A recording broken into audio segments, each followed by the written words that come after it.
नमस्कार, कृषि जागरण में आप सभी का स्वागत है। पावर्ड बाय स्टील इंडिया, मैं हूं आपके साथ अश्विनी। केंद्रीय वित्त मंत्री निर्मला सीतारमण 1 फरवरी को आम बजट 2025-26 पेश करने वाली हैं।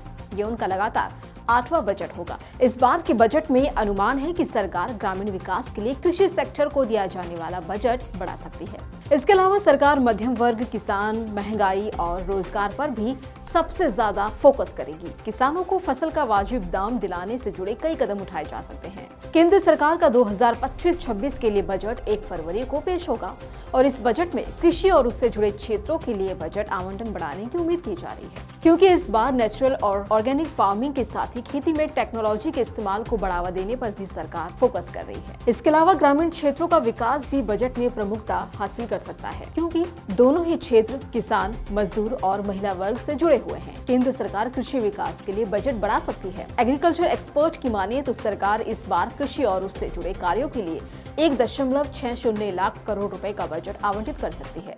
पिछला बजट 23 जुलाई 2024 को पेश किया गया था, जिसमें कृषि क्षेत्र के लिए 1.52 लाख करोड़ रुपए दिए गए हैं। उससे पहले कृषि और संबद्ध क्षेत्र के लिए 1.47 लाख करोड़ रुपए का बजट रखा गया था। कृषि और ग्रामीण सेक्टर को सौगात की कुछ उम्मीदें इस प्रकार हैं। किसानों को उनकी उपज का सही मूल्य दिलाने के लिए एमएसपी की खामियां सरकार दूर कर सकती है।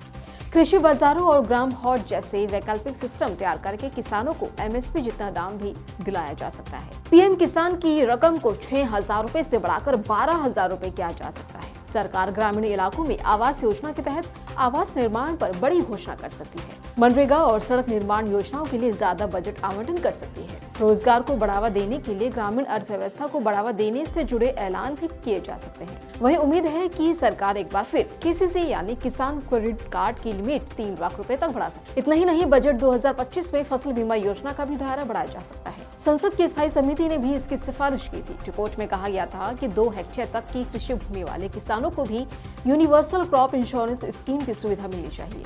आपको बता दें कि केंद्र सरकार का ग्रामीण विकास पर खासा ध्यान है। ऐसे में इस क्षेत्र के लिए भी सरकार बजट में इजाफा कर 2.70 लाख करोड़ रुपए से अधिक की राशि का प्रावधान कर सकती है।